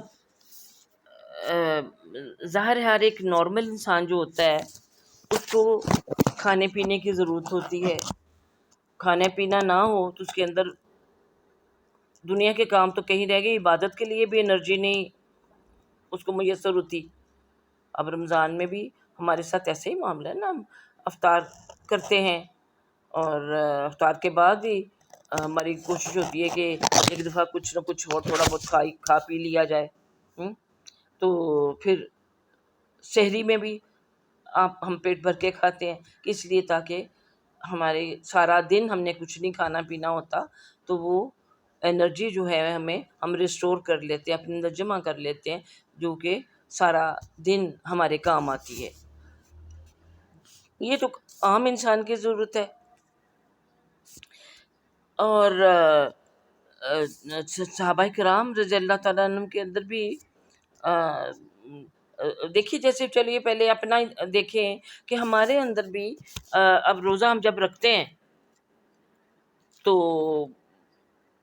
ہمارے کھانے کی کتنی اچھی چیز ہمارے سامنے ہو، ہم خود کھانا تیار کر رہے ہوتے ہیں، ہمارے اندر چاہے گرمیوں کے روزیوں اور ہمیں شدید پیاس کا بھی مطلب ہو سکتا ہے احساس بھی ہو، لیکن اس کے باوجود اللہ تعالیٰ نے آپ کو اس روزے کی برکت سے ایسی روحانی قوت عطا کی ہوتی ہے کہ آپ بےتاب نہیں ہو جاتے، کتنی بھی پیاس ہو یعنی کتنی بھی گرمی ہو، آپ اپنی پیاس کو کنٹرول کرتے ہیں۔ کس وقت کس چیز سے؟ روحانی قوت سے۔ وہ آپ کو جو شہری کے وقت پانی پیا تھا وہ بیٹھا نہیں رہ گیا وہ آپ کے اندر، بلکہ آپ نے نوٹ کیا ہوگا کہ روزہ شہری کے بعد تو زیادہ آپ کو واش روم جانے کی حاجت پیش آتی ہے، زیادہ وہ نکل جاتا ہے پانی، آپ کا فلش آؤٹ ہو جاتا ہے۔ تو اللہ تعالیٰ نے آپ کو ہم جیسے نکارہ انسانوں کو بھی وہ قوت عطا کر دی ہوتی ہے صرف روزے کی بدولت کہ ہم کنٹرول کرتے ہیں اپنی پیاس پر بھی اور اپنی بھوک پر بھی، کیونکہ ہماری روح کو قوت ملی ہوتی ہے۔ اور جب روح کو قوت ملی ہوتی ہے تو روح کو قوت بھی، اب دیکھیے روزہ رکھا ہوا ایک الگ چیز، اور پھر مزید اس کو قوت کس سے ملتی ہے؟ قرآن پاک کے پڑھنے پڑھانے سے، سننے سے، اس سے ساتھ تعلق رکھنے سے، وہ روحانی غذا ہماری ہے، تمہارے اندر خود ہی طاقت آ جاتی ہے۔ معمول سے بڑھ کر دیکھیے اللہ تعالیٰ ہم سے کام بھی رمضان میں کروا لیتا ہے، ہمیں اتنی نیند بھی نہیں آتی۔ بعض میں مجھ سے بھی لوگ یہ سوال کرتے ہوتے کہ تم 2 ڈھائی گھنٹے 3 گھنٹے یہ دورہ قرآن میں بولتی ہو، تمہارا منہ نہیں خشک ہوتا، تم تھکتی نہیں ہو؟ اور میں آپ کو یقین سے یہ بات آج آپ کو بتا رہی ہوں کہ جب دورہ قرآن ہوتا ہے میں بول رہی ہوتی ہوں، واقعی بعض اوقات ہم جیسوں کو صبح سحری کے وقت ایسی ایسی میڈیسنز بھی لینی پڑتی ہے کہ جسے نارمل حالات میں منہ خشک ہو جاتا ہے لینے کے بعد، لیکن میں آپ کو سچی بات کہتی ہوں کہ اتنا میرے منہ میں پانی اتر رہا ہوتا ہے، پتہ نہیں کہاں سے اتر رہا ہوتا ہے کہ مجھے گھونٹ پڑنے پڑتے ہیں جب میں بول رہی ہوتی ہوں۔ اللہ تعالیٰ اتنا وہ مدد کرتا ہے۔ تو کیا چیز جو ہوتی ہے قرآن کی طاقت، روح کو اللہ تعالیٰ وہ طاقت عطا کرتی، تو وہ ہماری یہ حالت ہے، تو ہم صحابہ کرام رضی اللہ تعالیٰ عنہ کی حالت دیکھیں، ان کو کتنی طاقت روحانی حاصل ہوتی ہوگی، اور سب سے بڑا ان کے پاس تو روحانی طاقت کا سورس رسول اللہ صلی اللہ علیہ وسلم کی ذات اقدس تھی، جن سے وہ ہر وقت جو روحانی شعائیں نکلتی تھیں اور وہ اپنے اندر جذب کرتے تھے۔ اگلے دن اپنا ہمارا جو یہ بدھ کا جو کلاس تھی اس میں میں ذکر یہی کر رہی تھی کہ آج ہم محروم ہو گئے ہوئے ہیں لاک ڈاؤن کی وجہ سے، کہ ہماری وہ محفلیں برپا نہیں ہو رہی دین کی جو ہوتی ہیں، تو آپ کے پاس جو نالج ہے وہ تو پہنچ رہا ہے آپ کے گھروں میں بیٹھے ہوئے، لیکن آپ کو وہ برکتیں حاصل نہیں ہو رہی جو ہم سب کے اندر سے اس وقت ایک نور کی شعائیں نکل رہی ہوتی ہیں جب ہم ایسی محفلوں میں بیٹھے ہوتے ہیں، اور کیونکہ فرشتوں نے اس محفل کو گھیرے میں لیا ہوتا ہے۔ اللہ کرے جلدی یہ لاک ڈاؤن والا سلسلہ ختم ہو، اللہ اس بیماری کو جڑ سے نکال دے اور ہم پھر سے ہماری معمولات زندگی جو ہیں وہ بحال ہو جائیں۔ تو اب صحابہ کرام رضی اللہ تعالیٰ عنہم سے بڑھ کر رسول پاک صلی اللہ علیہ وسلم کی ذات دیکھیے کہ وہ تو ان کا تو وجود ہی ایک روحانی وجود تھا، کہنے کو وہ بشر تھے، ہاں، لیکن آج بھی یہ بحث جاری رہتی کہ وہ نور تھے کہ بشر تھے۔ تو بظاہر تو وہ گوشت پوست کے بنے ہوئے انسان تھے، ان کو نیند بھی آتی تھی، وہ بھوک بھی لگتی تھی، ان کو بچوں پر پیار بھی آتا تھا، بیویوں کے ساتھ بھی ان کا تعلق تھا، لیکن جو روحانی طاقت اللہ پاک نے ان کو عطا کی ہوئی تھی اس کی وجہ سے وہ لگاتار روزے رکھتے تھے اور بظاہر کچھ کھاتے پیتے نظر نہیں آتے تھے، تو اس کا جواب انہوں نے خود ہی دے دیا کہ میرا رب مجھے کھلاتا پلاتا ہے۔ اب کوئی روحانی غذا اللہ واقعی کوئی آ جاتی جیسے کہ مریم علیہ السلام کے پاس آ جاتے تھے اللہ کی طرف سے یا کیا تھا، لیکن آپ کو کھانے کی حاجت ہی محسوس نہیں ہوتی تھی، اور چونکہ آپ صلی اللہ علیہ وسلم کو پتہ تھا کہ آپ میں اور صحابہ کرام میں کتنا فرق ہے بحیثیت ایک انسان کے، یہ تو انہوں نے ان کو اس مشقت سے منع کیا، ٹھیک ہے۔ اور دیکھیے ہمیں کئی اولیاء کرام جو رحمۃ اللہ علیہم ان کے بارے بھی ہمیں سنتے پڑھتے ہیں کہ وہ بھی لگاتار روزے رکھتے تھے یا وہ بہت کم کھاتے تھے. اور جتنے اللہ والے ہوتے ہیں نا وہ بہت کم کھاتے ہیں، کم سے کم کھاتے ہیں، 2 وقت کا کھاتے ہیں، سادہ بھی غذا کھاتے ہیں تو اللہ تعالیٰ ان کو طاقت عطا کر دیتا ہے. اور ہم جو عام طور پر بھر بھر کے کھاتے ہیں افطاریوں میں بھی اور سحریوں میں بھی اور آگے پیچھے بھی، تو یہی وجہ کہ ہمارے اندر روحانیت کی کمی ہے. اللہ ہمارے اندر وہ روحانیت پیدا فرما دے کہ ہم بھی غذا کے ہر وقت کھانے سے بے نیاز ہو جائیں، کہ کھانے کے لیے ہم میں سے بہت سے لوگ جو سمجھتے کہ ہم کھانے کے لیے ہی زندہ ہیں، اور کھاتے کھاتے چاہے موت کو گلے لگا لیں، لیکن کھانا بہت ضروری ہے، وہ رزسٹ نہیں کر سکتے. تو اب دیکھیے نا ہمارے سامنے یہ حالات ہے. دیکھیے ایک یہ صوم وصال کب ابھی آپ نے میں پڑھا ہے، ایک صوم داؤدی بھی ہیں، ان سے بھی آپ صلی اللہ علیہ وسلم نے صحابہ کرام کو منع فرمایا تھا کہ وہ صوم داؤدی کیا ہے کہ داؤد علیہ السلام ایک دن روزہ رکھا کرتے تھے اور ایک دن ناغا کرتے تھے، پھر ایک دن روزہ رکھنا، پھر ایک دن ناغا کرنا. تو وہ بڑا مشکل ہوتا ہے. دیکھیے ہم اب رمضان میں جب پورا مہینہ روزے رکھتے ہیں تو ہماری ایک ہیبٹ بن جاتی ہے، ہمارا معدہ اور ہم سب ایک عادی ہو جاتے ہیں خاص وقت پہ کھانے پینے کے بھی.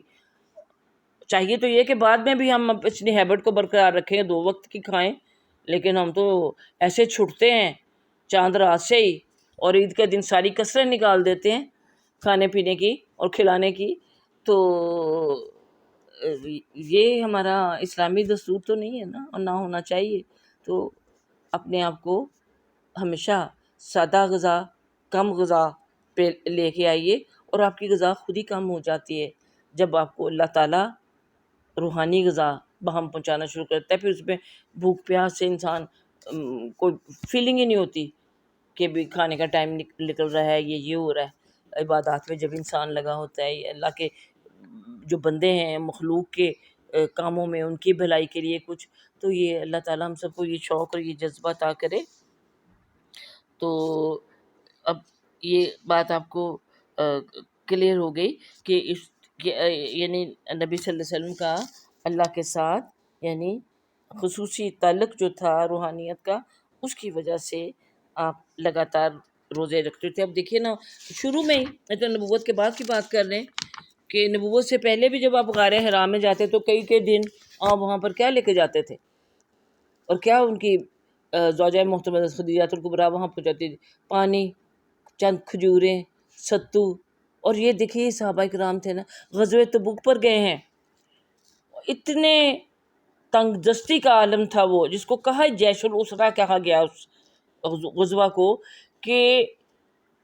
پورے دن کا جو راشن ایک پوری کھجور بھی نہیں ملتی تھی، بعض اوقات آدھی کھجور یعنی راشن میں مل پورے دن کے لیے، جس کو وقتاً فوقتاً صحابہ کرام چوستے تھے انرجی لینے کے لیے. سوچئے. اور پانی کی کتنی کمی تھی کہ اونٹوں کی آلائشیں تک جو تھیں اور ان کا جو وہ تک نچوڑ کے پینا پڑ گیا ان کو. لیکن وہ اللہ تعالیٰ نے کیسی کامیابیوں سے ان کو ہمکنار کیا. تو ہم نے غذا کو بہت اتنی اہمیت دی ہوئی ہے، تو جینے کے لیے ضروری ہوتی ہے، اس کے لیے نہیں ہم نے جینا ہوتا کہ کھانے پینے کے لیے جیتے رہے. اچھا جی، اگلی جو حدیث ہے، حدیث نمبر 233. یہ حضرت ابو قتادہ حارث بن ربیع رضی اللہ عنہ سے روایت ہے کہ رسول اللہ صلی اللہ علیہ وسلم نے ارشاد فرمایا کہ میں نماز کے لیے کھڑا ہوں اور میں کھڑا ہوتا ہوں اور میرا ارادہ ہوتا ہے کہ نماز کے لیے لمبا قیام کروں،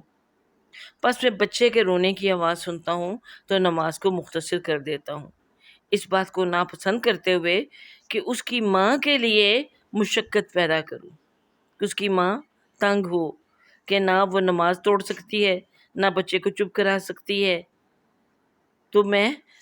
اگر میرا ارادہ بھی ہوتا ہے کہ رات لمبی کروں تو میں اس کو مختصر کر دیتا ہوں. یہ پھر جو پہلی آپ نے حدیث سے ملتی جلتی پڑھی ہے اسی لحاظ سے کہ آپ اب یہ پتہ چلتا ہے کہ آپ صلی اللہ علیہ وسلم نے چھوٹے بچوں والی ماؤں کو مسجد میں آنے سے، نماز پڑھنے سے منع نہیں کیا، بلکہ آپ تو ان کو انکریج کرتے تھے. اب یہ انکریج کرنے والی بات ہے نا کہ آپ نے نماز کو مختصر کر دی. یہ نہیں کہ بی آئندہ بچوں کو نہ لے کے آنا کہ گھر بیٹھ کے پڑھو نماز, تمہاری ضروری نہیں ہے کہ تم مسجد میں آ کے پڑھو. اور یعنی عہد نبی میں رسول پاک صلی اللہ علیہ وسلم کے دور میں عورتیں عموماً فجر اور عشاء کی نمازوں کے لیے مسجد میں آیا کرتی تھی, اور انہی نمازوں میں قرات بھی لمبی ہوتی ہے, کیونکہ باقی جو اوقات ہوتے دن میں پردے کا چونکہ احکام آ گئے تھے, تو چاہے مسجد میں ہی آنا تھا تو اس کو اتنا پسندیدہ قرار نہیں دیا گیا تھا کہ وہ ہر نماز کے لیے مردوں کی طرح مسجد میں آئیں. اور یہ جو ذرا فرصت کے وقت ہوتے ہیں, فجر کا وقت کہہ لیجئے, یہ عشاء کا وقت ہوتا ہے کہ اس وقت خواتین نے بھی گھر کے کام کاجوں اور باقی سب وہ نہیں ہوتا, اور نہ ہی اندھیرے میں ان کی بے پردگی کا وہ ہوتا ہے, تو زیادہ تر عشاء اور فجر میں ہی آتی تھیں. تو آپ صلی اللہ علیہ وسلم نے ان کو روکا نہیں, بلکہ آسانی پیدا کرنے کا ایک طریقہ بتایا. لیکن حضرت عمر رضی اللہ تعالیٰ سے ہمیں پتہ چلتا ہے, یعنی اس دور میں جب کہ مصر اور عراق فتح ہو چکے ہوئے تھے, یعنی یہی بیت المقدس وغیرہ, عراق سے مراد فلسطین شام یہ سارا فتح ہو چکے ہوئے تھے, اس وقت عمر رضی اللہ تعالیٰ عنہ نے یعنی عورتوں کا مسجدوں میں آنا جو زیادہ پسند نہیں کیا. ذرا تھوڑی آپ کو پتہ نا سخت گیر تھے وہ, کیونکہ ان کو یہی ہوتا تھا کہ بھی عورتوں کی بے پردگی نہ ہو جائے, یا پھر فتوحات کی وجہ سے جو پیسے کی فراوانی ہو گئی تھی, تو وہ جیسا دیکھیے پیسے کی فراوانی ہوتی ہے تو پھر مختلف جو اخلاقی برائیاں ہیں وہ بھی آ جاتی ہیں. تو حضرت عمر نے خواتین کو یعنی انکرج کرنے کے بجائے بس یہ بلکہ یہ بات کہی تھی کہ اگر اس دور میں نبی صلی اللہ علیہ وسلم بھی ہوتے تو تمہارے طور طریقے دیکھ کر تمہیں منع کرتے مسجد میں آنے سے. اس لیے عورتوں کو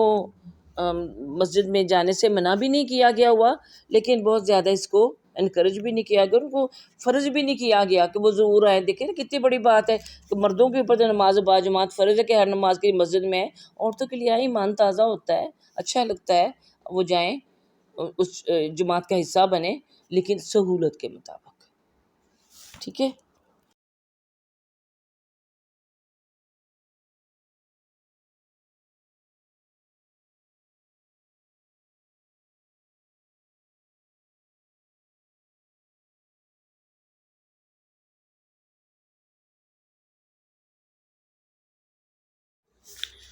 حدیث نمبر 234 حضرت جندب بن عبداللہ رضی اللہ تعالیٰ عنہ سے مروی ہے کہ رسول اللہ صلی اللہ علیہ وسلم نے فرمایا کہ جس نے صبح کی نماز ادا کی, یعنی باجماعت نماز ادا کی, تو اللہ تعالیٰ کی ذمہ داری میں وہ اللہ تعالیٰ کی ذمہ داری میں آ گیا. تم خیال کرو کہ اللہ تعالیٰ تم سے ہرگز اپنے عہد کے یا یعنی یہ ذمہ داری کے متعلق کسی چیز کا مطالبہ ہرگز نہیں کرے گا, اس لیے کہ جس سے بھی وہ مطالبہ کرے گا اس کو پھر پکڑ کر چہرے کے بال جہنم میں ڈال دے گا. آپ کو بھی سننے میں تھوڑی سی الفاظ جو اس کے ہیں مشکل لگی ہوگی کہ سمجھ میں نہیں آ رہا, اور سچی بات ہے مجھے بھی نہیں سمجھ میں آ رہا تھا. میں نے بھی ادھر ادھر سے کوشش کی کہ اللہ تعالیٰ مجھے اس کا کچھ فہم عطا کر دے کہ اس کے الفاظ. اس لیے میں کہا کرتی ہوں کہ بعض احادیث جو ہیں وہ ان کو سمجھنا اور سمجھانا قرآن پاک کو سمجھنے سمجھانے سے بھی زیادہ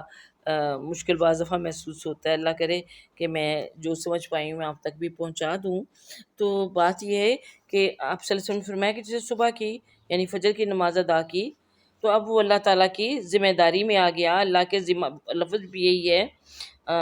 من صلی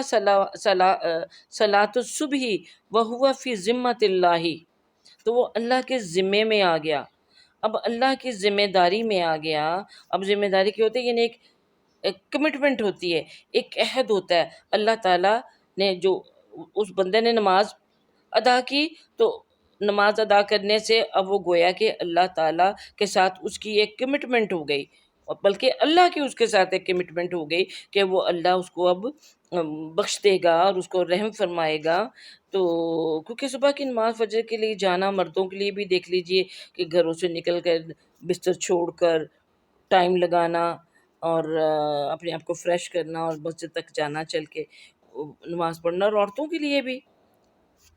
اور سب سے مشکل نماز ہم سب کو یہی لگتی ہے، اور خاص طور پر بچوں کو بھی ہم اسی طرح اپنی کوتاہیوں کی وجہ سے عادی نہیں بناتے فجر کی نماز کا، کہ بیچارہ ابھی تو سویا ہے، پڑھ رہا تھا، صبح اسکول جانا ہے، ابھی اٹھاؤں گی تو چلو آدھا گھنٹہ اور سو جائے، گھنٹہ اور سو جائے، یعنی اس طرح کرتے کراتے ہم بہت ہی زیادتی کرتے ہیں بچوں کے ساتھ بھی اور اپنے ساتھ بھی، کہ فجر کی نماز کا عادی نہیں بناتے، چنانچہ وہ زندگی بھر فجر کی نماز کا عادی نہیں ہو پاتا، اب وہ دوسروں کے اٹھانے کا یا الارم کا ہی محتاج رہ جاتا ہے۔ تو چونکہ یہ نماز بہت مشکل ہے، اس لیے اللہ تعالیٰ اس کا اجر بھی یہ کہہ کر دے رہے ہیں کہ اب اس نے نماز پڑھ لی تو گویا کہ وہ اب اللہ تعالیٰ کے عہد میں آ گیا، اللہ تعالیٰ کے امان میں آ گیا، اللہ تعالیٰ نے اس کی بخشش کا ذمہ لے لیا۔ تو اب جب اللہ تعالیٰ نے اس کے اوپر ایسا کرم کر لیا تو اب کہا کہ اللہ تعالیٰ تم سے ہرگز اپنے عہد کے متعلق کسی چیز کا مطالبہ نہیں کرے گا۔ اب یعنی اللہ تعالیٰ اب کا اب کیا مطالبہ ہے، کیا کہ جو یہ کمٹمنٹ کی ہے تم نے نماز پڑھ کے اور اللہ نے بخشش کی، تو اس عہد کو، اس کمٹمنٹ کو نبھانا ہے اور اس پر قائم رہنا ہے، تاکہ اللہ کی عائد کردہ یہ جو حفاظت ہے، ذمہ داری ہے، وہ اس سے اللہ تعالیٰ اس کو اس میں سے باہر نہ نکال دے کہ میں نہیں تمہارا ذمہ لیتا۔ اور وہ کیسے اس سے نکل سکتا ہے؟ یعنی نماز، اب ایسا بھی ہو سکتا ہے کہ انسان کے اوپر یعنی وہ بجائے یہ ہے کہ وہ نماز فجر کی ہو یا کوئی اور نماز ہو وہ ادا نہ کرے کہ میں نے فجر کی تو کر ہی لی ہوئی، باقی خیر ہے، باقی نمازیں نہیں پڑھوں گی تو کیا فرق پڑے گا، چلو یہ نماز کا جو ٹائم ہے میں رسول پاک صلی اللہ علیہ وسلم کی صحبت میں بیٹھتا ہوں، یا ان کی کوئی گھر کا کام کر دیتا ہوں، یا ان کی کوئی خدمت کر دیتا ہوں، چاہے اللہ کے رسول ہی کیوں نہ ہو، یا کوئی بھی ہو۔ یا ہم کہیں کہ عموماً جیسے ہو جاتا ہے کہ کوئی حقوق العباد کر رہے ہیں، کوئی کسی کی خدمت کر رہے ہیں، کوئی بیمار ہے یا کوئی مہمان آ رہے ہیں جی ہم کوئی کھانا تیار کر رہے ہیں، یا کسی بیمار کا کھانا تیار کر رہے ہیں، تو اس کے لیے ہمیں ٹائم مینجمنٹ کی ضرورت ہوتی ہے۔ یہ نہیں کہ اس کے لیے اب ہم نمازیں چھوڑ دیں، ٹھیک ہے، یا ہم نفل نمازوں میں لگ جائیں کہ تہجد اتنی جلدی اٹھ جائیں اور اتنی لمبی لمبی پڑھیں کہ فجر کا ٹائم ہو تو ہمیں نیند آنا لگے، یا ہم جس طرح کے ابھی ذکر کر رہے تھے کہ ہم تسبیح نماز پڑھیں اور نوافل اتنے پڑھنا شروع ہو جائیں کہ جو اصل نماز ہے، عبادت ہے، فرض نماز، اس کی طرف سے ہم اب جلدی جلدی پڑھ لیں، ہماری اندر وہ اتنی ہمت اور وہ طاقت نہ رہ جائے۔ تو اللہ کی اس ذمہ داری کو نبھانا اب ہم پر واجب ہو جاتا ہے۔ تو یہ نہ کہیں ہو کہ اللہ تعالیٰ ہم سے کوئی مطالبہ کر لیں، سوال کر لیں کہ جو میں نے یہ تمہاری ذمہ داری لی تھی۔ دیکھیں ذمہ داری جب کوئی بندہ لیتا ہے، کسی کی کوئی ضمانت دیتا ہے، یہ کہتا ہے کہ بھی میرے ذمہ اب ہے تمہیں بخش دینا، یا تمہیں میں نے اپنے دین کے ایک انتہائی اہم فرد کی حیثیت سے قبول کر لیا ہے، تو کوئی ایسا نہ ہو کہ تم اس کو آگے جا کے تم نبھا نہ پاؤ۔ تو ہم کل کو جب اللہ کے پاس ہم جائیں تو اللہ تعالیٰ ہم سے سوال کریں کہ تم نے میری ان فرض نمازیں جو تھیں یا خاص طور پہ فجر نماز جو ہے صبح کی، اس میں سستی کر کے یا اگرچہ کوئی اور ہی نیک کام کر کے اس کو چھوڑا کیوں، یہ صحیح طور پر ادا کیوں نہیں کیا۔ تو اگر تم نے ایسا کیا تو گویا تم نے اللہ کے ساتھ کی ہوئی جو ذمہ داری ہے اس تم نے نہیں نبھائی، تو اللہ نے جو اپنے ذمہ تمہیں بخشش کی ذمہ داری لی تھی تو پھر اللہ تعالیٰ اس کو نہیں نبھائے گا، اور تم سے پھر وہ مطالبہ کرے گا۔ یعنی مطالبے سے مراد کیا ہے کہ تم سے وہ باز پرس کرنے کا پورا اب اس کو اختیار مل گیا کہ تم نے کیوں نہیں اس کمٹمنٹ کو نبھایا، تو اگر اللہ سے کیے ہوئے عہد کو، اس سے کیے ہوئے وعدے کو ہم کسی بھی وجہ سے چھوڑتے ہیں یا توڑتے ہیں، جیسے بہت سے لوگ ہوتے ہیں بڑا ان کو وہ رمضان میں یہ ویسے ہی بڑا جوش آتا ہے کہ ہم یہ کام، میں تو اب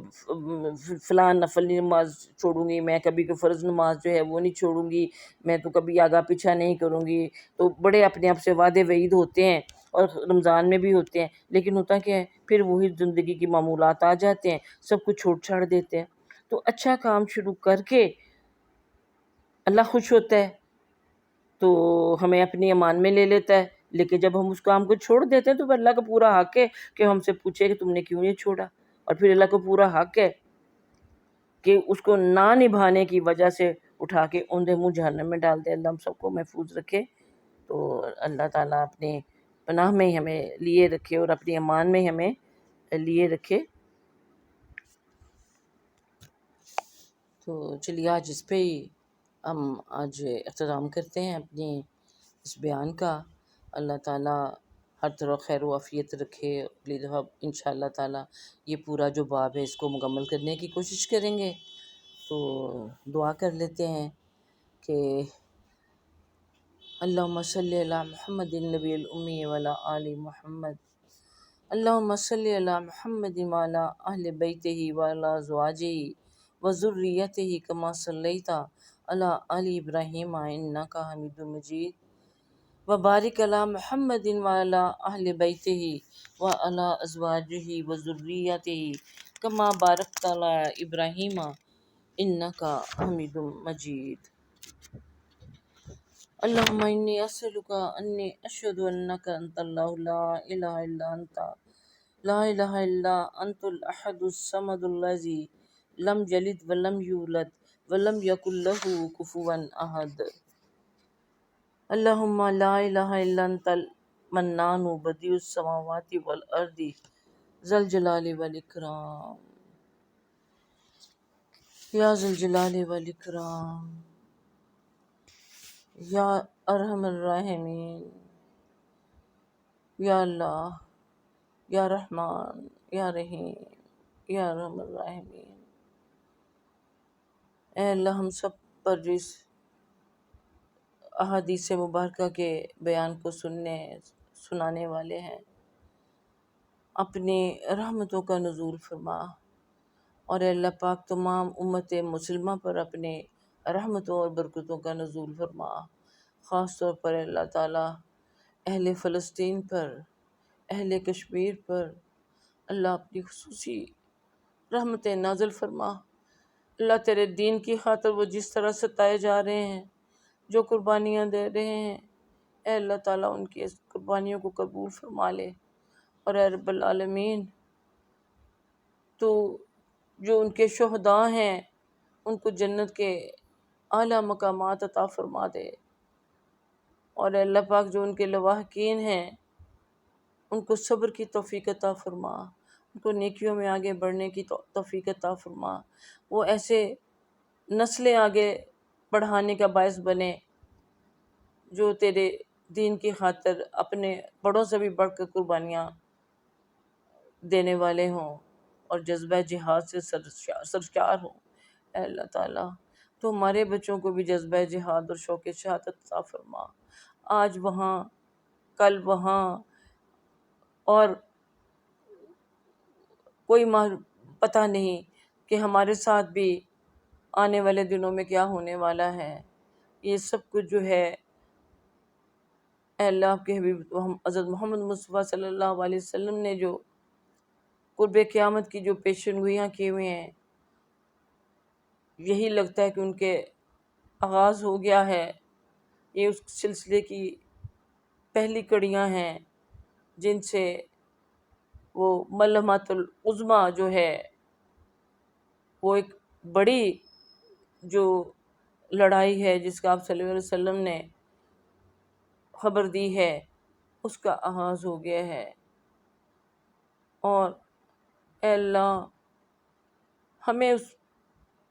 اس جہاد کے لیے تیار کر، ایسا نہ ہو کہ جس سے اس وہ جنگ کا نام ہی ملحمۃ العظمیٰ اس کو کہا گیا، ملحمۃ الکبریٰ کہا گیا، بڑا مارکا جس پہ کہ تکہ بوٹی ہو جائے گی، تکہ بوٹی ہو جائے گی۔ آپ کے حبیب صلی اللہ علیہ وسلم فرمایا کہ اگر ایک ماں کے 100 بیٹے ہوں گے تو 99 مارے جائیں گے اور ایک بچے گا۔ ہزاروں میل تک ایک پرندہ اڑے گا اور اس کو نیچے سوائے، یعنی اس کو کہیں نیچے کہیں پانی نظر نہیں آئے گا۔ کیوں؟ اس لیے کہ کھنڈرات ہوں گے، آبادی نہیں ہوگی، آبادی نہیں ہوگی تو پانی نہیں ہوگا۔ اے اللہ تعالیٰ ہماری آئندہ آنے والی نسلوں کو اس وقت کے لیے تیار کر کہ ہم تو جانے کے لیے اب رخت سفر باندھے بیٹھے ہوئے ہیں۔ اللہ ان کی حفاظت فرما، جانا تو سب نے ہے، اللہ جائیں تو یہ آپ کے حضور سرخرو ہو کے جائیں، نبی کریم صلی اللہ علیہ وسلم کی شفاعت کے قابل ہو کے جائیں۔ اللہ تعالیٰ ہمارے بھی سب کے گناہ معاف کر دیجئے، ہماری جو امت مسلمہ کی کمیاں کمزوریاں ہیں اللہ تعالیٰ ہماری دور فرما دیجئے۔ اللہ ہمیں آسائشوں کی زندگی سے نکال کر اے اللہ تعالیٰ ہمیں جہاد والی زندگی کے لیے تیار کر لیجئے۔ ہمیں ایسی مائیں بنائیں جو اپنے بچوں کو ہاتھوں سے تیار کر کے جہاد کے لیے بھیجیں یا رب العالمین۔ ہمیں آئندہ ہمارے سب کا گناہ معاف کر دیجئے، آئندہ ہمیں توفیق عطا فرمائیے کہ ہم گناہوں سے اجتناب کر سکیں۔ اللہ ہماری توبہ قبول فرما لیجئے تاکہ یہ دنیا سے جو کرونا کی وبا ہے یہ بھی ٹل جائے۔ ہم جانتے ہیں کہ آپ ہماری طرف سے توبہ استغفار کے منتظر ہیں۔ اللہ ہمیں توفیق دے کہ ہم انفرادی طور پہ بھی توبہ کریں اور اجتماعی طور پر بھی توبہ کریں تاکہ آپ کی رحمت ہماری طرف پھر سے پلٹ آئے۔ یا الہ العالمین ہم سب کے دلوں میں جو بھی نیک اور جائز تمنائیں ہماری پوری فرمائیے۔ یا اللہ ہماری اس کوشش کو قبول فرمائیے، ہمارے سب بیماروں کو مجھ سمیت سب کو شفاء کاملہ عاجلہ عطا فرما دیجئے، سب کی پریشانیاں دور فرما دیجئے۔ بے روزگاری کے سب شکار ہوئے ہیں اللہ تعالیٰ، اس بے روزگاری سے ہمارے بچوں کو، ہمارے شوہروں کو، ہمارے گھر والوں کو، ہمارے اہل پاکستان کو بھی نجات دے۔ پوری دنیا میں یہ جو کرونا کی وجہ سے مندہ ہو گیا ہے، روزگار کی کمیاں ہو گئی ہیں، رزق کی کمی ہو گئی ہے، اللہ تعالیٰ بے شک رزق دینے والی آپ کی ذات ہے۔ اللہ پاک سب کو رزق حلال عطا فرمائیے۔ اللہ پاک ہمارے بچوں کو رزق حلال کمانے کی توفیق عطا فرمائیے۔ اپنے دین پر چلنا آسان کر دیجئے، اپنے پاک کلام سے ہمیں جوڑ دیجئے تاکہ ہم اس کے سائے میں آپ کے حضور حاضر ہوں۔ اے اللہ پاک ہماری سب جو دعائیں ہم نے کی ہیں وہ بھی قبول فرمائیے، جو دعائیں ہم نے نہیں کی اللہ ان کو بھی قبول فرما دیجئے۔ ربنا تقبل منا انک انت السمیع العلیم وتب علینا انک انت التواب الرحیم، وصلی اللہ تعالی علی خیر خلقہ محمد وعلی آلہ وصحبہ اجمعین برحمتک یا ارحم الراحمین۔